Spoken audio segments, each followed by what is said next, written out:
All right, Mr. Reese, thank you for joining us today. Absolutely. We were hoping we could get an interview real quick. So the first question, if you could have any school you want, what would it be? You're the principal.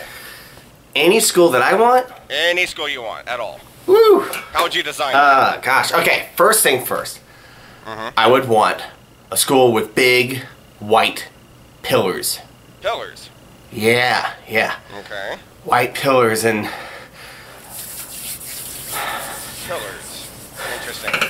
Is that all? White pillars in the entrance would be amazing. Yeah. I mean, and I would want the school to have a moat. a moat. Yeah. A moat, like a big moat going all the way around the school. Why would you need a moat? To keep out, like, unwanted people, dangerous people. Like you? What? Hey, what are you doing? You don't need to look at the camera. I'm just looking at the camera. You don't need to do that. Okay? Just look right at me. Okay. Just look right at me. I mean, well, what's it there for then? Just ignore the cameras, okay? All right. Sorry. Okay, so what else? Anything else? Yeah, a waterfall. Yeah. A huge waterfall, maybe like in the back of the school or something. We're talking about a school. You know, for kids to hang out at and stuff. Yeah, and a huge forest that you could, like, run through. Okay, guys. Yeah, I'd want it to be the biggest forest that any school's ever had. Let's wrap this up. Thank you, Mr. Reese, for coming in. That's wait, all. Are you canceling the interview? Yeah, we're gonna go ahead and pack up now. Thank you. Well, this is. What is your problem? What? I'm just looking at the camera. All right, get out of here. Get out of here. Okay. All right. I'll leave. My gosh.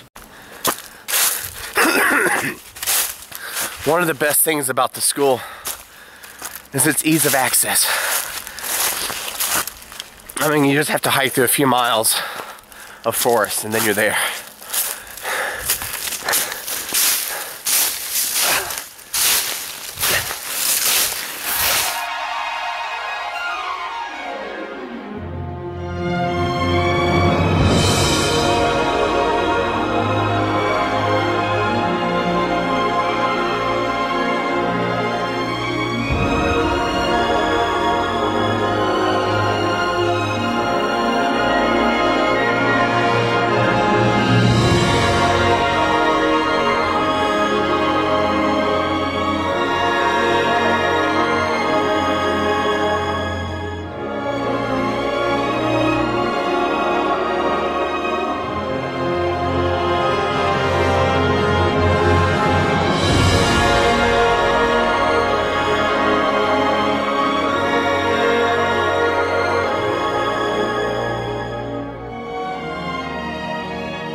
Nothing makes students revere the learning process more than a nice pillared entryway.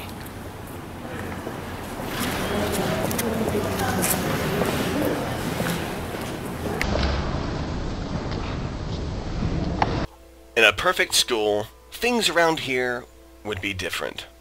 For starters, the most important thing to change would be the classroom size. This school is large enough to teach 640 students, yet each classroom has a capacity for 16. This exemplifies our philosophy that each student needs an advocate, and will have one. An advocate is an adult teacher that teaches either math or English. Each math and English teacher will be advocates of 32 students for the entirety of a year, and it would be 2 of their 4 hour-long classes they teach each day. Things get really interesting here, because in my perfect school, the curriculum is completely gutted and replaced with what I call the professional portfolio. This requires each student to take an hour of English and an hour of math every day. Then, they are allowed to fill up the rest of their day with electives. These electives can be a variety of different classes that the student so chooses. The only requirement is that they accomplish 3 major projects by the end of the year. A project is something that permanently goes into a student's portfolio for review later when they graduate and shop for colleges. It can be anything that the student wants as long as it furthers their professional potential. One project could be a student's design and implementation of a grant to get a lab with an electron microscope, or they can make a video walking through the process of getting a patent and then finding a manufacturer that can help create custom products and distribute it. Another student could do a project with carpentry and learn how to cut and hang sheetrock in accordance with building codes. Another student could do a project proving and testing the concept of why electrical wiring in a home needs to be grounded. When a student is invested in their own learning on a meta-cognitive level, they become active learners.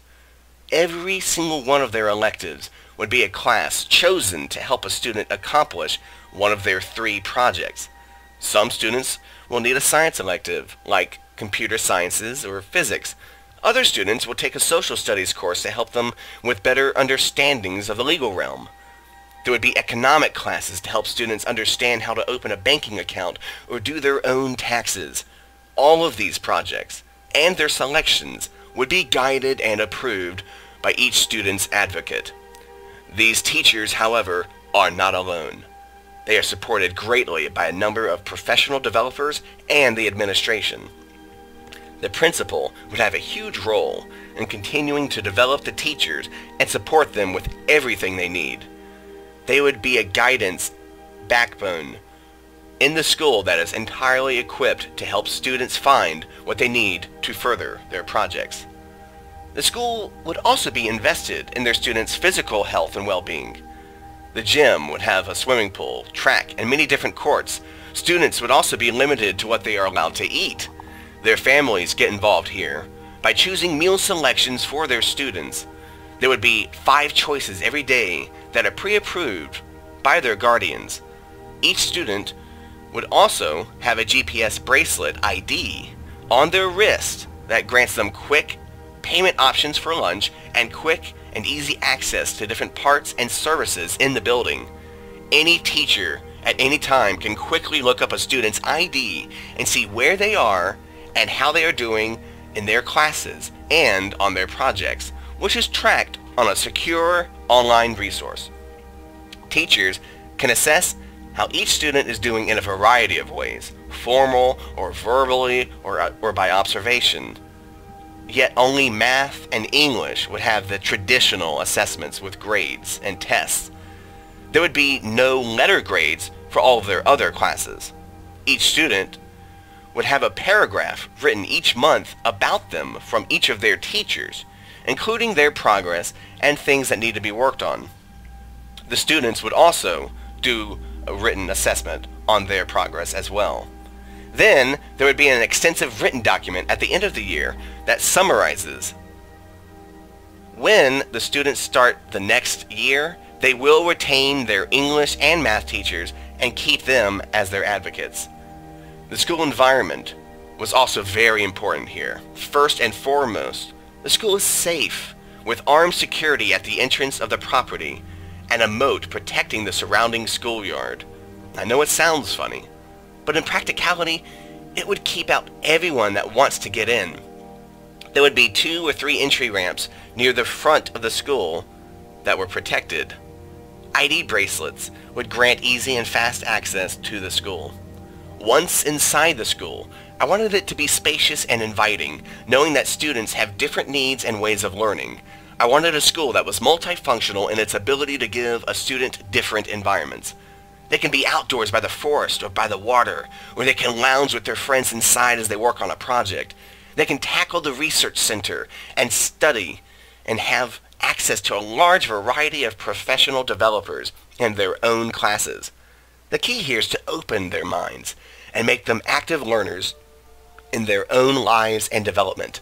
The principal would make sure that each staff member is only focused on their students and helping them with their projects, all under a shared vision. Each teacher would be constantly developing and never left idle. Each teacher and staff member is only focused on their students and helping them with their projects. They would help them further their understanding of the subject matter and the methods of teaching adolescents. The curriculum is open and yet guided and enforced by the staff. Giving the students proper challenges and getting them actively involved. In the end, a school that aims to grow students and prepare them for the world is what I envision. A school that is ever-changing. A place where no two students look alike on paper or in person. A place that challenges students to be creative and to have a healthy understanding of the harsh world we live in, while living in the safety of these walls. So here we are, starting in the main hall of the school. This is the entrance where all the students come through. And as you can see here, we've got a nice staircase going up to the second floor, and some seating out here in the main area as well, where people can just kind of hang out or lounge or work on assignments or homework or talk with different study groups. And then right here on the left is the main office area for faculty and the principal's office, things like that. So you can come in here. We've got different tables and desks and books. We also have the nurse's office there should anyone get injured, God forbid. Yes, we have that. We have more offices back there. Let's see, this one here is the principal's office, or I guess my office. If this is the perfect school, I would be the principal probably. And yeah, pretty cool room. Alright, and we got an intercom system. You'll see those throughout the school. That's what that is up there, if you're wondering. Alright. Now, I say we probably head on to... Oh, we also have an elevator here for handicapped children or just people who don't feel like taking the stairs. But we're going to take the stairs because it's fun.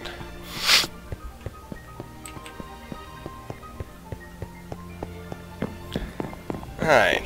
And so coming into here... These are different hallways and lockers here. This school, by the way, has up to 640 students as an occupancy. Alright, so this is one of the main halls for different classrooms. It's nicely lit and decorated. I wanted something to be nice and spacious and, you know, something that stirs the imagination here. Here's what one of our typical classrooms looks like. Each classroom only seats up to 16 students. We didn't want there to be more students than that. And there's even a little water fountain or waterfall thing here that they built, which is awesome.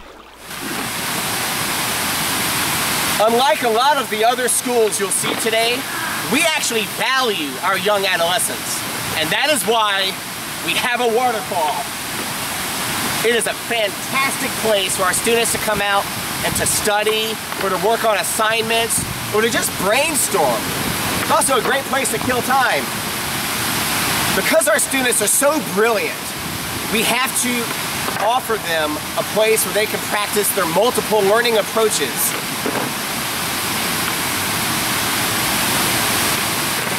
No, don't zoom in on the waterfall. Zoom in on me. Stop. Cut, turn it off.